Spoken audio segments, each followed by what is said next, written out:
President এখন আবার এসব কি শুরু করলো? একে অপরকে চেনো? আমি আগে এই বাজারে সিকিউরিটি গার্ডের অ্যাপ্লাই করেছিলাম, কিন্তু আমার চাকরিটা হয়নি। হ্যাঁ, একদম। ম্যানেজার, এই দুটো গরিবের কোনো ক্ষমতা নেই বড় বড় কথা, শুধু জিনিস নষ্ট করার তাল। চুপ করো। ম্যানেজার, তর্ক করো না, তাড়াতাড়ি জিনিস গোছাও, তোমাকে বের করে দিলাম। কিন্তু কেন? কেন? আমাদের জিনিয়ার নিয়ম হলো গ্রাহক মানে ঈশ্বর। তোমরা এরকম ব্যবহার রাখলে ব্যবসা চলবে কি করে? বেরিয়ে যাও এখান থেকে। আমি তো আশাই করিনি জিনিয়া শহরে এত ভালো লোকও থাকতে পারে। হ্যাঁ, অবশ্যই। আমি জিনিয়া গ্রুপের কথা বলছি, তুমি এত উত্তেজিত হচ্ছ কেন? আর তুমি কি জানো জিনিয়া গ্রুপ আসলে ভীষণ ভয়ঙ্কর। ম্যাম, স্যার, আপনি কি কিছু কিনতে চান? না না, এখানে জিনিসের ভীষণ দাম। এই সামান্য লবস্টার আমরা তো গ্রামে ধরেই খেয়ে নি, এখানে তার কত দাম। চলো যাই। ম্যাডাম, আরে কি লাক আপনার! আজ আপনি আমাদের 100তম লাকি কাস্টমার। আপনার জন্য সবকিছু 10 টাকা, আপনি যা খুশি নিয়ে নিন। সত্যি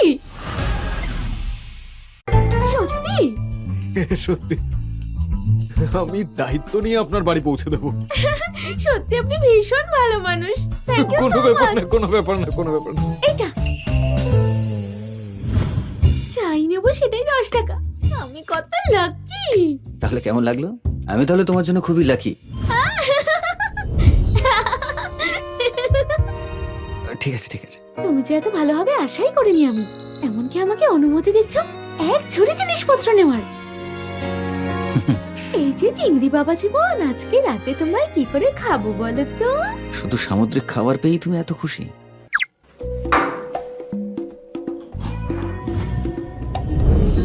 দাদু ঠিকই বলেছিলেন, একজন গুণী মেয়েকে বিয়ে করলে বাড়ি হাসি খুশি থাকবে। এখনো অব্দি সব ঠিকঠাকই আছে। আমায় এভাবে দেখছো কেন? আমার খুব খিদে পেয়েছে, আমরা কি খেতে পারি এখন? দেখি শুধু বকাচকাই করো নাকি রান্নাটাও ভালো করো। খেয়ে দেখো।